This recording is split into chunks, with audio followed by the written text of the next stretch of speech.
많은 사람들이 내가 확실히 믿었는데 왜 하나님께서 응답하지 않으실까 이런 질문을 하게 됩니다. 나 확실히 믿었는데 왜 주님께서는 나에게 응답하시지 않을까? 이게 이제 인간적인 믿음과 하나님의 믿음에 대한 이 분별을 올바르게 하지 못했기 때문인데, 우리가 이 인간적인 믿음이라는 게 뭐냐? 하나님의 믿음에 대한 하나님의 믿음은 무엇이냐? 이것을 바로 분별할 수 있는 그런 은혜를 성경을 통해서 우리가 이 해답을 얻어야 되겠습니다. 첫 번째, 믿음이라고 하는 것은 하나님의 기적적인 역사를 전제 조건으로 한다라고 하는 것입니다. 인간이 모든 것을 할 수 있다라고 생각할 때 믿음은 필요 없죠. 내가 모든 걸 할 수 있는데, 그러니까 돈이 너무 많아도 믿음을 갖기가 힘들고, 그래서 성경에도 보면 부자가 구원받기가 힘들다 이런 말씀을 이제 많이 전하고 있는데, 인간이 모든 것을 행할 수 있다고 생각할 때, 내가 너무 건강하다, 내 몸이 건강하다, 이때도 믿음 갖기가 쉽지 않아요.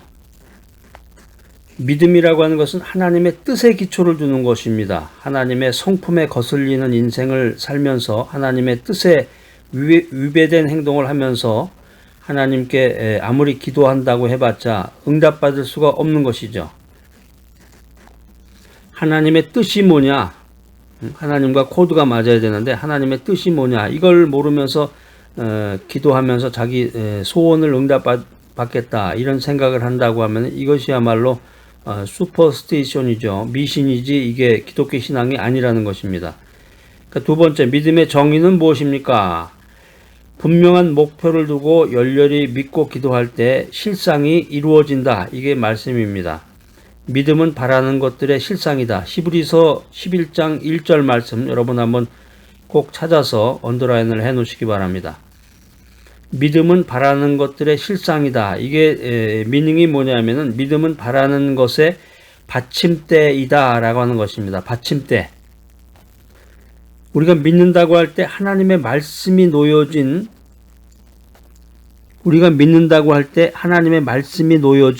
인간의 편에서의 이 받침대를 만드는 것에 불과하다라고 하는 것입니다. 우리가 하나님의 말씀을 듣고 하나님의 말씀을 깨달으면 하나님을 믿는 믿음이 생겨서 실상, 다시 말해서 하나님의 역사가 일어날 수 있는 이 받침대가 형성이 되는 거예요. 이때 비로소 하나님의 응답을 받을 수 있게 되는 것입니다.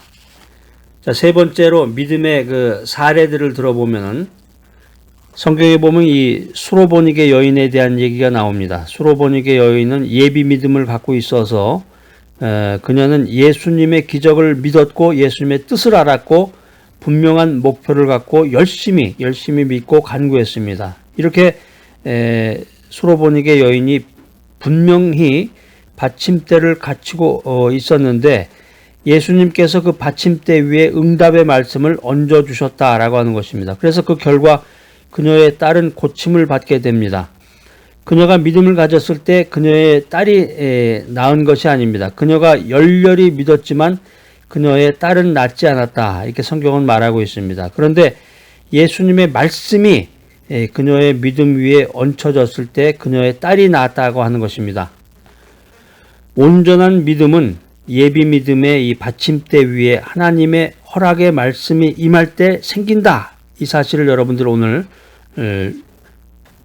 분명히 이해하고 받아들이시기 바랍니다. 온전한 믿음이 생길 때 의심이 사라지고 평안과 확신으로 충만해지고 애쓰는 마음이 사라지고 이미 받은 것으로 깨달아지게 되는 것입니다.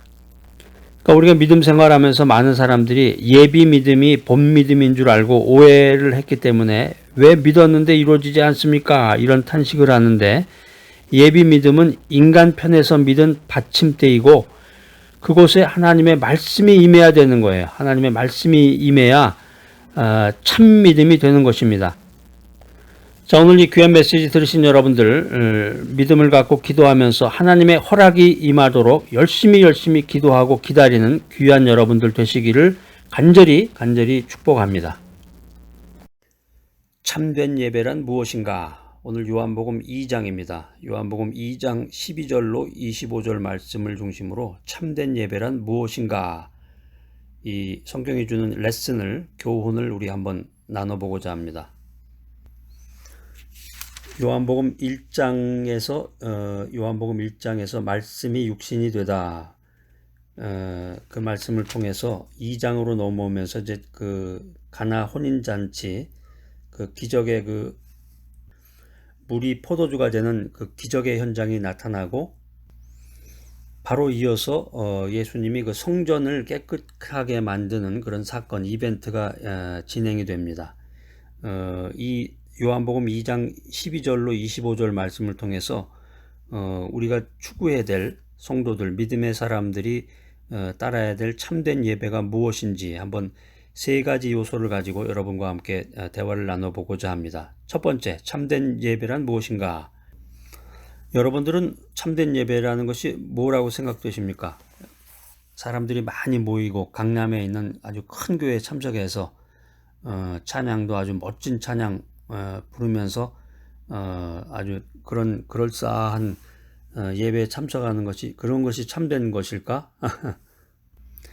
현대인들은 다 모두 그렇게 생각하고 있습니다. 한때 한국의 그 개척교회가 이제 잘 돼서 기독교가 이제 부흥했던 그런 시절이 있었는데, 요즘은 그 개척교회에 잘 참여를 안 한다 그래요.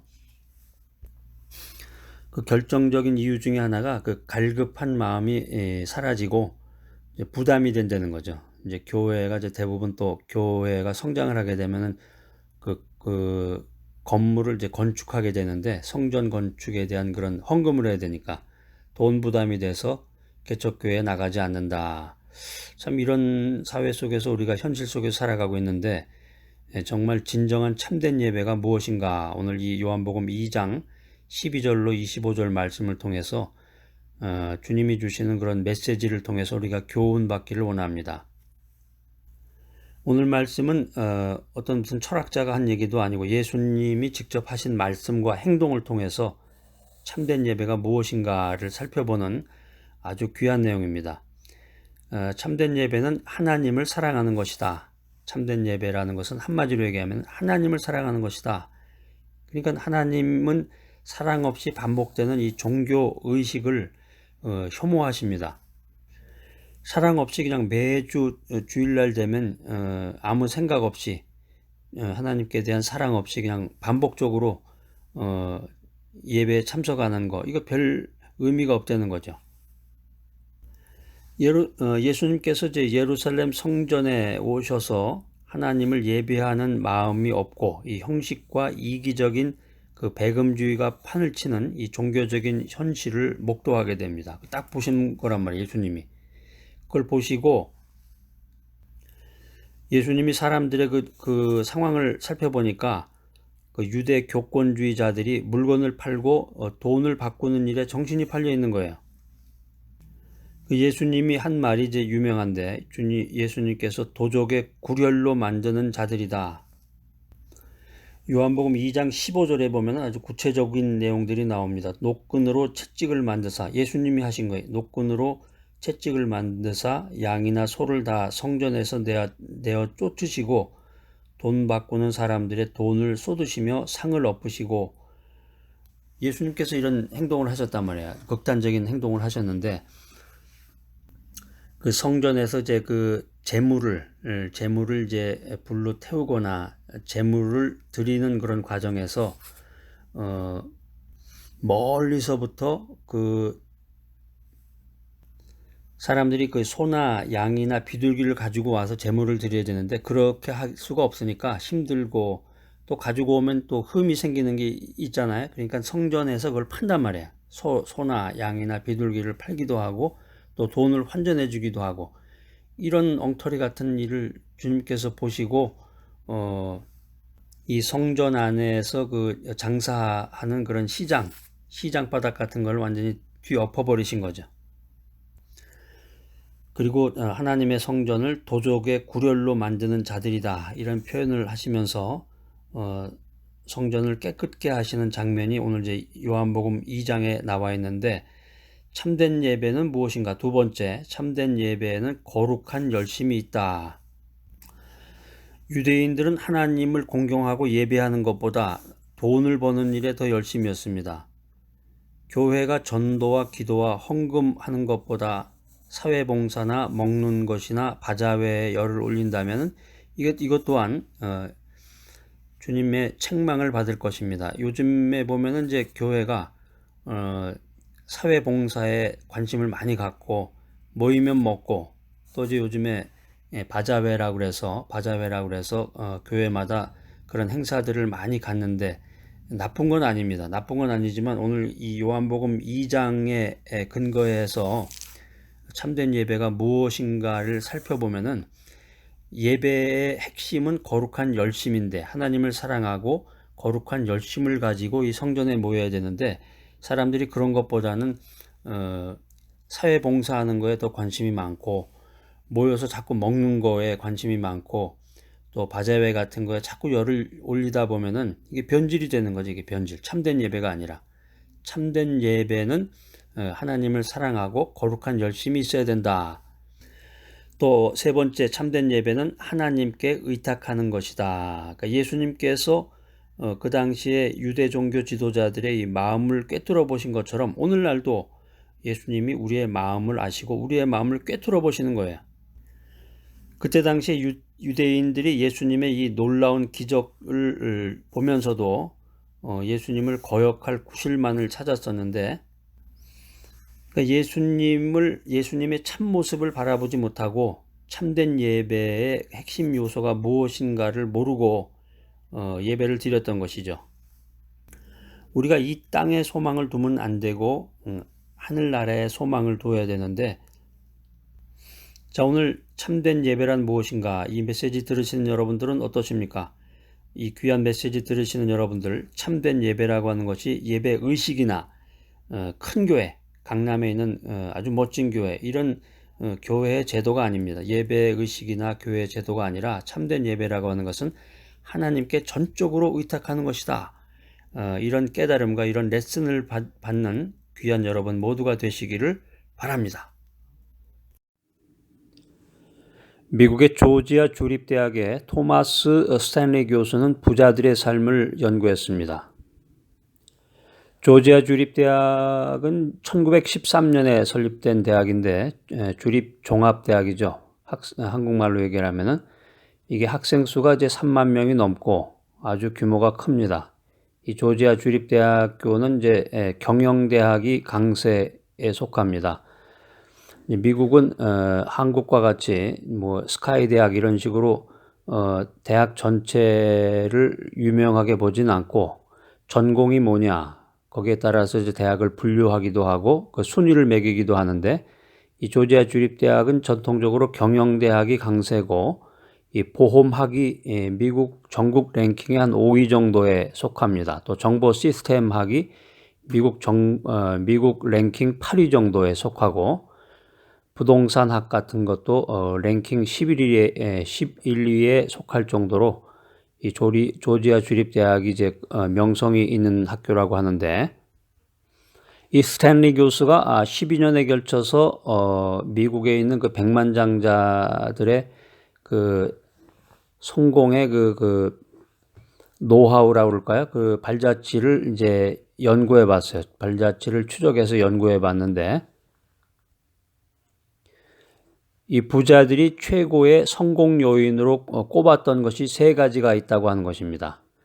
그 세 가지가 뭐냐면은 첫 번째는 이제 부자들은 꿈이 있었다는 거죠. 첫 번째는 꿈이 있었다. 두 번째는 꿈을 실천하기 위한 구체적인 목표가 있었다. 세 번째는 행동을 통해서 꿈을 실현해 내었다라는 것입니다.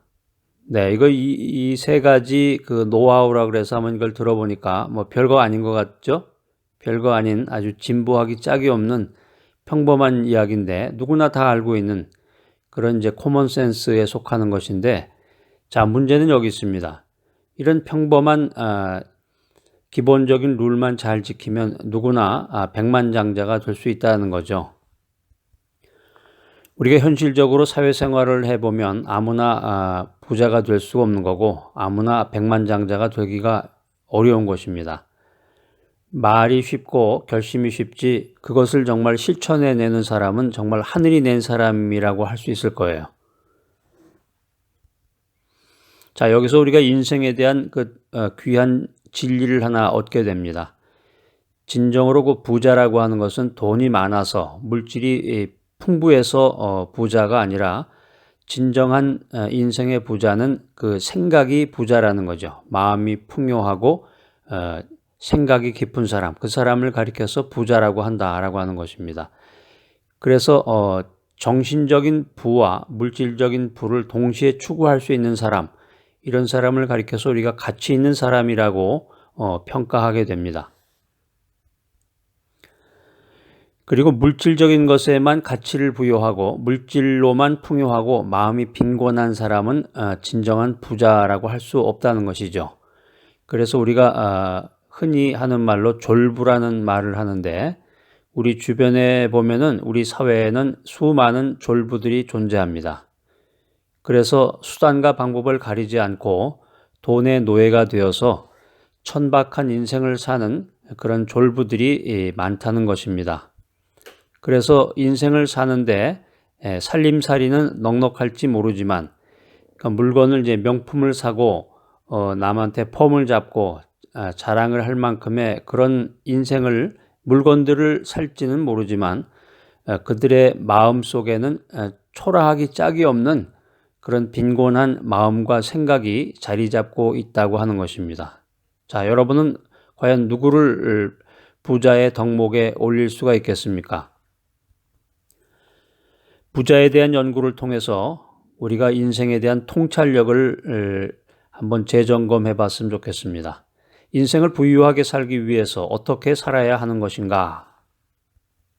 인생을 살아가는데 분명한 가치관, 높은 수준의 가치관을 가지고 또 꿈을 갖고 목표를 세워서 그것을 실천에 옮기는 삶, 이것이 참다운 부자의 삶이 아닐까 이렇게 생각을 합니다.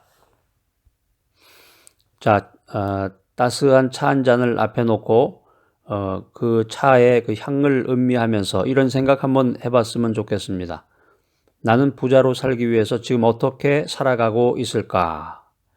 나는 진정한 꿈과 비전이 있는가? 또 그 꿈을 실현하기 위해서 지금 열심히, 성실히 최선을 다해서 행동하고 있는가? 여러분과 함께 차 한 잔을 나누면서 여러 가지 이런저런 인생에 대한 진리를 함께 나누게 될 그날을 기대해 봅니다.